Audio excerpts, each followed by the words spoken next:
साथीहरू अहिले म टिकापुरको सिद्धार्थ होटलमा छु। तपाईले देख्न सक्नुहुन्छ रातिको 2 बजे अचानक से हवाई फायरिङ भएको छ। केही आतंककारी गतिविधि सुरु भएको छ। एसी को भित्रबाट फायरिङ सुरु भएको छ। एसी को भित्रबाट चाहिँ आतंककारीहरूले हामीलाई हमला गर्न सुरु गरेको छ। म यही सिद्धार्थ होटलको यही तलको यो बेडमा सुतिरहेको थिएँ र अचानक से हिमपात सुरु भएको छ। असिना मेघ गर्जनका साथ असिना परेको छ। तपाईले आवाज सुनिराख्नु भएको छ। चट्याङ खानेको भन्दा नि खतरा मेघ गर्जन भइरहेको छ। यो हो सिद्धार्थ होटल टिकापुर।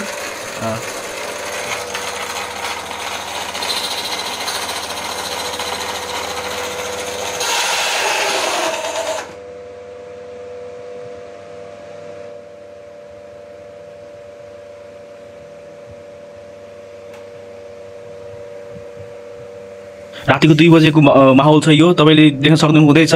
मेरो तर्फबाट नि केही प्रहार गएको छ हैन, तर अहिलेसम्म रोकिने छाडकाट देखिएको छैन। हिमपात सुरु भएकै छ। असिना मेघ गर्जनका साथ असिनादेखि लिएर सबै चिज भएको छ। रातिको 2 बजे यो खालको चाहिँ मेरो बिजोग हविगत छ। एकदमै चाहिँ के भन्ने, यो अब कसरी चाहिँ उ गर्ने होला।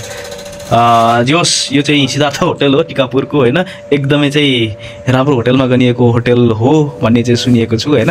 अब हेरौँ माथिबाट फायरिङ भइरहेको छ। अझै पनि यहाँ यो तरिकाले सुत्न चाहिँ सकिँदैन। अब केही गरिन्छ यसको लागि हैन।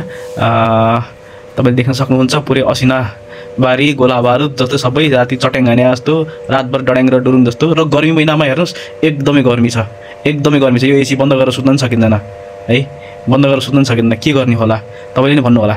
एकदमै गाह्रो भएको छ यार यो सिद्धार्थ होटल है। यो चाहिँ टिकापुरको है। मैले टाइममा सिद्धार्थ होटल टिकापुर भनेर भनेको छु। किनभने होटलवालालाई पनि चाहिँ ध्यान जाओस् कि के अरे चाहिँ म्यानेजमेन्ट चाहिँ के खालको भइरहेको छ र रुमको चाहिँ एसीको चाहिँ के भइरहेको छ भनेर हविगत के छ भनेर चाहिँ होटलवालालाई पनि थाहा होस् भनेर चाहिँ मैले उ गरेको। यो चाहिँ प्रमाणको लागि राखेको हो। भोलि बिहान अब देखाउनुपर्छ। अहिले राति मैले फोन 2-3 चोटि ट्राई गरिसकेको छु। खास गरी हैन फोन उठेन। लबीमा फोन ट्राई गरेको थिएँ, लबीमा फोन उठेन हैन।